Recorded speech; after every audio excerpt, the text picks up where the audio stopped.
Assalamualaikum warahmatullahi wabarakatuh. Selamat datang di channel Darul Ilmi, tempat kita menyelami kisah-kisah penuh hikmah yang membentuk peradaban. Hari ini, kita akan membuka lembaran sejarah yang sangat penting. Sebuah narasi tentang keberanian, pencarian kebenaran, dan pondasi keyakinan yang tak tergoyahkan. Kita akan berbicara tentang Nabi Ibrahim, sosok agung yang menjadi bapak bagi banyak bangsa, dan titik tolak bagi tiga agama besar di dunia: Yahudi, Nasrani, dan Islam. Coba kalian bayangkan, sebuah zaman di mana kegelapan spiritual itu betul-betul merasuki. Di kota Ur-Kasdim, sebuah peradaban kuno yang megah di Mesopotamia, manusia hidup dalam bayang-bayang patung-patung batu. Mereka menyembah dewa-dewi yang tak berdaya, mengorbankan waktu, harta, bahkan akal sehat mereka demi entitas yang tak bisa mendengar, melihat, apalagi memberi manfaat. Nah, di tengah-tengah lautan kesesatan ini, lahirlah seorang anak laki-laki bernama Ibrahim. Ibrahim tumbuh di lingkungan yang sangat kental dengan penyembahan berhala. Ayahnya sendiri, Azar atau Terah, dalam tradisi Yahudi dan Kristen itu bahkan seorang pembuat dan penjual patung. Ini adalah ironi yang betul-betul pahit. Seorang anak yang kelak akan menjadi penentang utama berhala, justru dibesarkan di rumah pembuatnya. Sejak usia muda, Ibrahim merasakan keganjilan dalam keyakinan masyarakatnya. Hatinya yang bersih dan akalnya yang tajam itu menolak logika di balik penyembahan benda mati. Bagaimana mungkin, sesuatu yang dibuat oleh tangan manusia, yang tidak bisa membela diri, apalagi menciptakan alam semesta, bisa menjadi Tuhan? Kan nggak masuk akal. Nah, ini dia bagian paling menarik. Bagaimana Ibrahim membentengi dirinya dari kesesatan yang mengelilinginya. Ini bukan pembentengan fisik, melainkan pembentengan akidah keyakinan. Ia tidak serta-merta menolak, tapi ia mencari, merenung, dan berpikir. Dalam Al-Quran, Surat Al-An'am ayat 76-79, Allah berfirman tentang proses pencarian Tuhan yang dilakukan oleh Ibrahim. Ketika malam telah gelap, dia Ibrahim melihat sebuah bintang. Lalu dia berkata, "Inilah Tuhanku." Tapi ketika bintang itu terbenam, dia berkata, "Saya tidak suka kepada yang terbenam." Lalu ketika dia melihat bulan terbit, dia berkata, "Inilah Tuhanku." Tapi setelah bulan itu terbenam, dia berkata, "Sesungguhnya jika Tuhanku tidak memberi petunjuk kepadaku, pastilah aku termasuk orang yang sesat."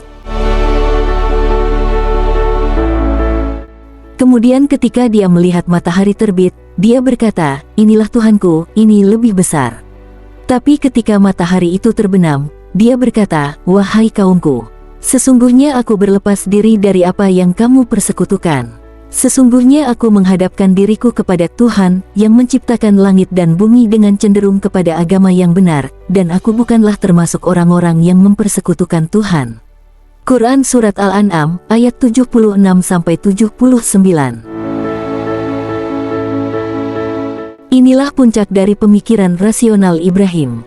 Ia menyadari bahwa segala sesuatu yang terbit dan terbenam, yang muncul dan menghilang, itu tidak mungkin kekal dan tidak mungkin menjadi Tuhan sejati. Tuhan sejati adalah yang menciptakan semuanya, yang tidak terikat oleh waktu dan ruang. Ini adalah pembentengan akidah melalui akal dan observasi yang tegas. Setelah keyakinannya kokoh, Ibrahim mulai berdakwah, dimulai dari orang terdekatnya, sang ayah.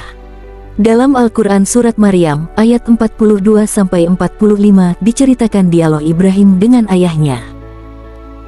"Wahai ayahku, mengapa engkau menyembah sesuatu yang tidak mendengar, tidak melihat dan tidak dapat menolongmu sedikit pun? Wahai ayahku, sesungguhnya telah datang kepadaku ilmu yang belum datang kepadamu. Maka ikutilah aku, niscaya aku akan menunjukkan kepadamu jalan yang lurus. Wahai ayahku, janganlah engkau menyembah setan, sesungguhnya setan itu durhaka kepada Tuhan yang Maha Pengasih. Wahai ayahku, sesungguhnya aku khawatir engkau akan ditimpa azab dari Tuhan yang Maha Pengasih, sehingga engkau menjadi teman bagi setan." Quran Surat Maryam 42-45. Sayangnya, Azar menolak dengan keras ajakan Ibrahim putranya. bahkan mengancam untuk merajam Ibrahim jika ia tidak berhenti. Ada nada kecewa atau sedih di dalam diri Ibrahim karena tolakan Azar, ayahnya. Dengan keteguhan dan keberaniannya, Ibrahim tetap menjalankan dakwah yang menjadi tugas suci dari Tuhannya. Dakwah yang dilakukan Ibrahim tidak hanya sampai di situ. Ibrahim bahkan masuk ke tempat pemujaan berhala mereka dan menghancurkan semua patung, kecuali satu, yang paling besar, lalu menggantungkan kapaknya di leher patung itu. Ketika kaumnya kembali dan marah, Ibrahim bertanya, "Mengapa kalian tidak bertanya pada patung yang paling besar itu? Mungkin ia yang melakukannya." Ini adalah strategi cerdas Ibrahim untuk menunjukkan kebodohan mereka menyembah benda mati. Mereka akhirnya mengakui bahwa patung-patung itu tak bisa bicara. Kisah ini juga tercatat dalam kitab Kejadian Genesis dalam tradisi Yahudi dan Kristen. Meskipun detail penghancuran berhala tidak disebutkan secara eksplisit, keberanian Ibrahim dalam menentang praktik paganisme di Ur Kasdim itu sangat jelas. Di dalam kitab Kejadian 11 ayat 31 juga menyebutkan bahwa ayah Ibrahim telah membawa Abram atau Ibrahim, Lot, dan Sarai atau Sarah keluar dari Ur Kasdim untuk pergi ke tanah Kanaan. Ini menunjukkan perpisahan fisik dari lingkungan penyembah berhala. Kemudian dalam Kejadian 12 ayat 1-4, Tuhan berfirman kepada Abram, "Pergilah dari negerimu, dari sanak saudaramu, dan dari rumah ayahmu ini, ke negeri yang akan kutunjukkan kepadamu. Aku akan membuat engkau menjadi bangsa yang besar, dan memberkati engkau, serta membuat namamu masyhur. Dan engkau akan menjadi berkat. Aku akan memberkati orang-orang yang memberkati engkau, dan mengutuk orang-orang yang mengutuk engkau. Dan olehmu semua kaum di muka bumi akan mendapat berkat." Nah, ini adalah titik balik pembentengan akidah Ibrahim. Ia diperintahkan untuk memisahkan diri secara fisik dari kesesatan yang ada. Ini bukan hanya tentang keyakinan hati, tetapi juga tindakan nyata untuk menjauhkan diri dari lingkungan yang merusak tauhid. Perintah Tuhan untuk meninggalkan keluarganya yang masih dalam kesesatan adalah ujian ketaatan tertinggi. Dalam Injil Kisah Para Rasul 7, ayat 2-4, Stefanus juga menceritakan tentang panggilan Tuhan kepada Abraham atau Ibrahim. Jawab Stefanus, "Hai saudara-saudara dan bapak-bapak, dengarkanlah. Allah yang Maha Mulia telah menampakkan diri kepada bapa kita Abraham, ketika ia masih di Mesopotamia, sebelum ia menetap di Haran. Lalu ia berkata kepadanya, 'Keluarlah dari negerimu dan dari sanak saudaramu dan pergilah ke negeri yang akan kutunjukkan kepadamu.' Maka Abraham keluar dari negeri orang Kasdim, lalu menetap di Haran. Dan setelah ayahnya meninggal, Allah memindahkan dia dari situ ke tanah ini, tempat kamu sekarang diam." Ini mengukuhkan bahwa pembentengan akidah Ibrahim tidak hanya melalui akal, tetapi juga melalui kepatuhan mutlak terhadap perintah ilahi, bahkan ketika itu berarti meninggalkan zona nyaman, keluarga, dan tanah kelahiran.